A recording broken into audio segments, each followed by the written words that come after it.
a continuing resolution that defunded approximately $1 billion from them, but I will focus on today's hearing. The Republicans' recklessness and chaotic approach to reducing the size of government has shown us what we've already known. Concepts of a plan don't work. This is the committee's fourth hearing, and still no one from the so-called Department of Government Efficiency has testified before this committee about their plans to break the federal government, because as it turns out, breaking the federal government doesn't just hurt people you don't like. It's not just going to be Democrats who miss out on Medicaid, Medicare, and Social Security, or only Democratic veterans who will miss out on their VA benefits. Their approach will negatively impact all Americans. So it's unfortunate that Republicans have taken a seemingly bipartisan issue and included it as part of their scam to subsidize tax giveaway for billionaires.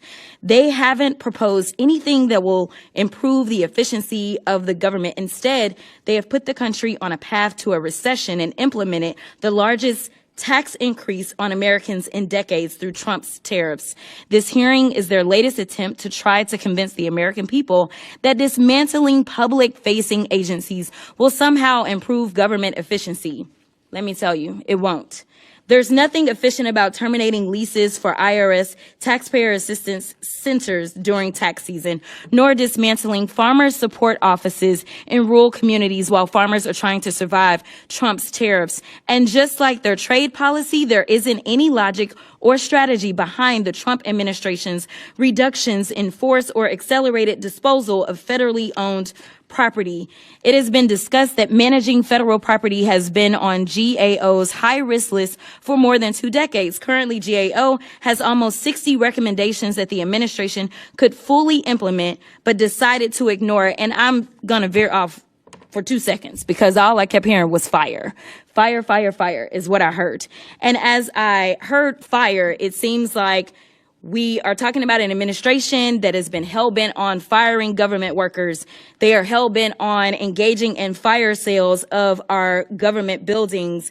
And while we are at it, they are lighting the Social Security on fire, Medicaid on fire, Medicare on fire, 401ks on fire, Department of Education on fire. And instead, what we need to light on fire are Trump's tariffs. In fact, we could probably go a little bit further and fire this incompetent administration. But if we are going to talk about efficiency and worry about some solar paneled whatevers, let's talk about the fact that as of March 30th, Trump's golfing has cost us approximately $26 million. And the last time I checked, we're not getting anything in return for that. So I will get back on my remarks, but I just wanted to point out that maybe we need to talk about the president and his golfing habits. In fact, he decided that he was going to golf as the markets were tanking. He decided he was going to golf instead of receiving 4 heroes who died serving this country. He has decided that he wanted to play games while the rest of us are really trying to make sure that we can serve the American people. So, Mr. Maroney, you were quoted in the New York Times article dated March 17th, stating that it is important for officials to have a plan to generate the most savings, and that, quote, all of these moving parts point to the need for some deliberate planning. Did the administration consult with GAO regarding their plans to dispose of hundreds of federally owned buildings? No. In your testimony, you highlight that one of the core issues associated with managing federal property is the lack of reliable data to support decision-making. Is that correct? Yes. Would reducing GSA's workforce by 50% improve data gathering and analysis? I cannot say they're That's perfectly fine. We know that we need experts and not idiots, but Mr. Kendall, we will move on. In your written testimony, you state some of the actions of this administration suggest that the administration is not following a strategy designed to save taxpayer money, and that the administration seems to ignore agency's mission integrity. Why do you think that? At another hearing where House Republicans are trying to help Elon Musk get cover for looting our federal government. DOGE, and so far this committee, has not been about efficiency or better services. It's been an attack on programs that we rely on, from public health to Medicaid to the Department of Education, and of course now to office space. And we all know that Elon Musk and Donald Trump are attacking all the safeguards designed to make sure they just can't sell our government assets to their own companies, but they can also sell them to their friends. Our committee is ignoring the biggest threat from the Trump administration so far, and that is a horrific economic plan, Maganomics. Now, Mr. Kendall, we've been hearing testimony complaining that the federal government spent $4.6 billion on furniture since 2021. Do you know how much the U.S. businesses will pay every year in tariffs under Donald Trump's plan? Any idea? No, sir, I do not. Okay, well, the U.S. businesses will be paying $654 billion a year, and that number will rise. And that's just in 1 year. That number, of course, is enormously much larger than anything that we ever spend in furniture. We're looking at the biggest tax increase in over 50 years. Now, Mr. Kendall, the total value of all property held by the federal government is about $330 billion, as stated. Is that correct? I have no basis to challenge that number. Okay, great. So do you know how much wealth has been wiped out from the stock market in just 2 days after Donald Trump's tariff announcement? Any idea, Mr. Kendall? It's in the trillions, but I don't know. Around $6.6 trillion. So I want to make sure what people should be understanding here. Last week, we had the largest 2-day stock market fall in history. We're talking about furniture and office space while people are losing their retirement accounts, while the stock market is crashing, while Medicaid is under attack, while healthcare costs are going up. We know that retirement accounts are being wiped out right now as we are holding this hearing. Companies, many of them, are no longer able to invest. People are losing their jobs. And we're here talking about furniture while Donald Trump is destroying the economy. We also know that predicting a recession, which many are now doing, is looking more and more likely, which we hope, of course, doesn't actually happen. And while all this was happening and Donald Trump was imposing his tariffs plan, and the prices of almost everything, groceries, housing, clothing, computers, can be expected to go up, Donald Trump, of course, the next day left to go play golf. Now, Mr. Kendall, were you aware that as the markets were crashing, Donald Trump the next day went out to play a few rounds of golf? I do read the paper, so I did know that. And perhaps maybe instead he should have been working with world leaders or allies to actually work on the tariff crisis. But instead, of course, he was, of course, on the front page of the Wall Street Journal, which is a very conservative paper, as we know. I think it's clear that Donald Trump could care less about the harm he's doing, doesn't care about American workers or the community. And unfortunately, Republicans in Congress want to debate office space and furniture while the president torches our own American economy and the global economy. We have businesses right now, back in my district and across the country, that are getting hammered and suffering and firing employees. But instead, we're continuing to have these really unfortunate, I think, hearings. It's crazy, it's cowardly. We should stop the tariffs now. And with that, I yield back. The gentleman yields. I now recognize Mr. Burchett from Tennessee. Thank you, Chair Lady. Thank you for indulgence and allowing me to be on this committee. Woman, I hope that in some ways this hearing has been elucidating, but I'm going to be honest, just listening here today, I've had trouble understanding the theory of the case.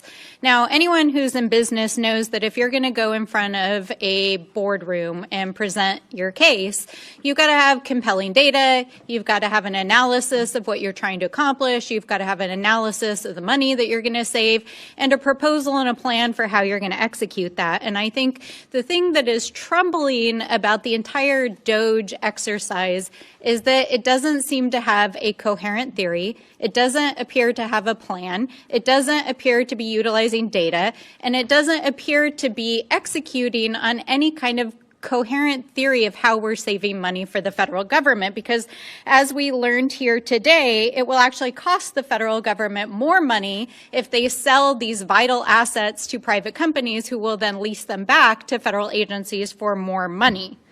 So it's troubling to try to understand, and I think it kind of goes along with the troubling theory of the case that Donald Trump seems to have about the economy overall, because as my colleague pointed out, we're sitting here talking about microphones and furniture in an office building while the economy is tanking and trillions of dollars in losses are happening, and we know that the potential for both a recession and costs are going to go up, which will cost the federal government more money. So what's the theory of the case here?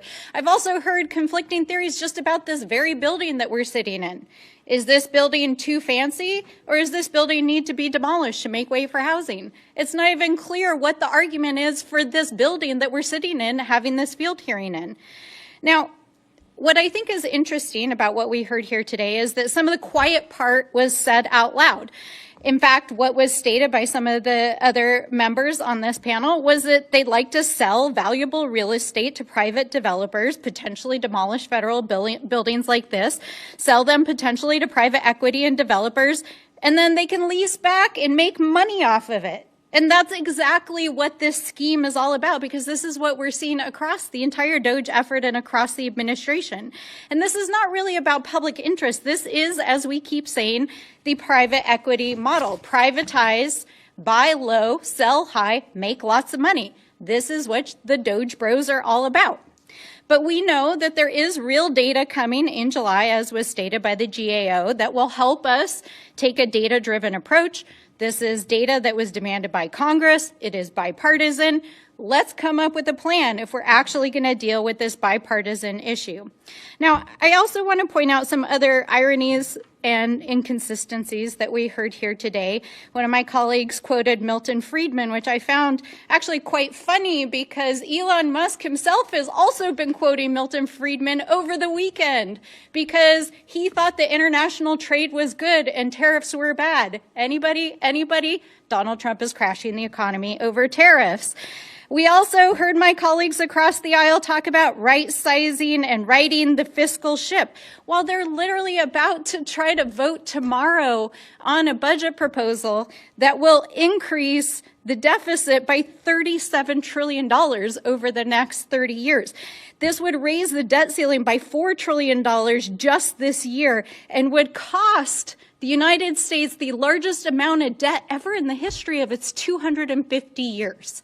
So, again, I don't understand the theory of the case. If what we're about here is trying to root out waste, fraud, and abuse, make the government more efficient, save the government money, then why on earth is Donald Trump trying to tank the economy?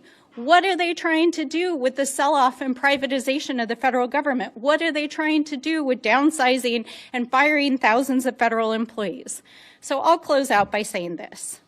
To my friends across the aisle and to the administration, hands off our Social Security, hands off our Medicaid, hands off our Medicare, hands off the VA, hands off our education, and hands off our vital programs and the services and the federal assets that make them possible. With that, I yield back. I now recognize myself for closing remarks. Thank you for our witnesses coming today. We greatly appreciate it. And thank you to the American people for tuning in into what is an extremely important issue. Your Social Security is not under attack. Medicare is not under attack. Veterans' benefits are not under attack. But our very existence is under attack. And this has happened by dirty, greedy, lazy politicians and bureaucrats who have plunged you and chained you in $36 trillion in debt. You are under attack, and you've been under attack by your own federal government. We're here today proudly to talk about how we can reduce this debt, and this is a bipartisan issue. Selling federal property and returning the money back to the American people is the right way to protect you. And as Republicans, we believe in this, and we proudly stand with President Trump, Elon Musk, and their DOGE efforts to reduce the size of the federal government, reduce the federal debt. And we are so grateful, and definitely America voted for President Trump to stand up for Americans, the American worker, and American companies with tariffs that return the order back to America and defeat the globalists who have attacked American interests, stolen intellectual property from American companies, and have turned rural America into a graveyard of factories that have been shut down and American jobs that have been shipped overseas. So I want to say directly, thank you, President Trump, for standing up for us.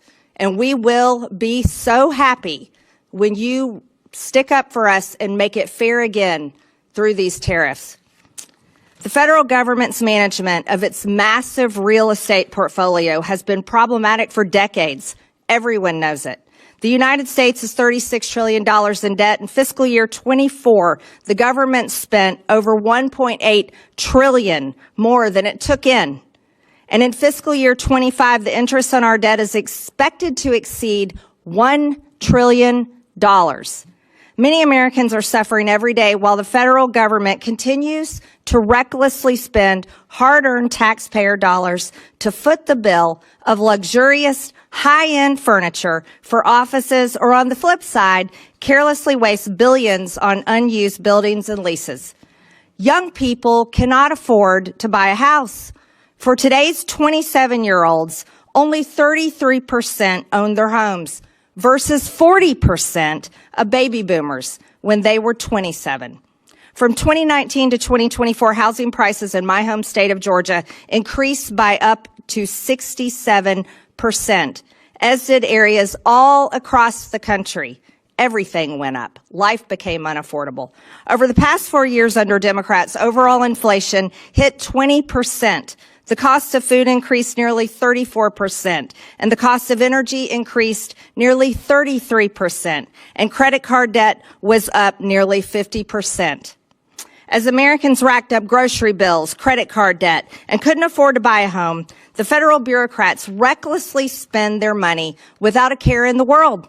In the last year, 7 in 10 Americans completed at least one DIY project. Do it yourself. And nearly 50% said it was because they couldn't afford professionals to do it. Americans are either renovating their own houses by themselves because they can't afford to hire a company to do it, or in many cases, they will have to go without. What do federal bureaucrats do when they need to renovate a conference room or redecorate an office? They spend $700,000 and $6.5 million of your money to do it. American businesses can't afford these types of upgrades, and the reality is that the federal government is $36 trillion in debt and can't afford it either.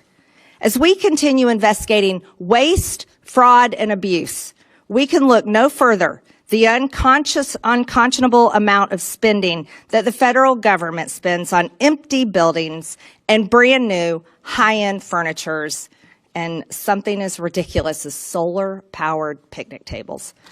Every year, taxpayers have to spend about $10 billion just to operate and maintain it all, in addition to backlog of deferred maintenance that is now up to $370 billion. In 2023, GAO reported that 17 of the 24 largest federal agencies used 25% or less of their headquarters buildings capacity, and none of these agencies ever utilized more than 49% of the building's capacity in an average week. I just want to inform you that that all happened at the same time when homeless rates skyrocketed and veterans were kicked out to make room for illegal aliens. When you own property in the real world, if you breach a term of your mortgage agreement, you mismanage your finances, or you miss payments, the lender will repossess your property and auction it off. While the federal government can't miss payments because they will just print more money, they have grossly mismanaged their finances, and it is time for the American people to evict federal bureaucrats, repossess the properties, and auction them off to the highest bidder. Thankfully, the American people now have the president on their side. While the previous administration did little to address the problems laid out here today, we're finally seeing meaningful progress under President Trump. The early successes of selling off unused properties and canceling wasteful leases by the Department of Government Efficiency shows what can be accomplished with strong leadership. With Congress and the Trump administration working together, I'm confident we can finally resolve this decades-old problem and deliver the results and the money back to the American taxpayers. With that and without objection, all members have 5 legislative days within which to submit materials and additional written questions for the witnesses, which will be forwarded to the witnesses. If there is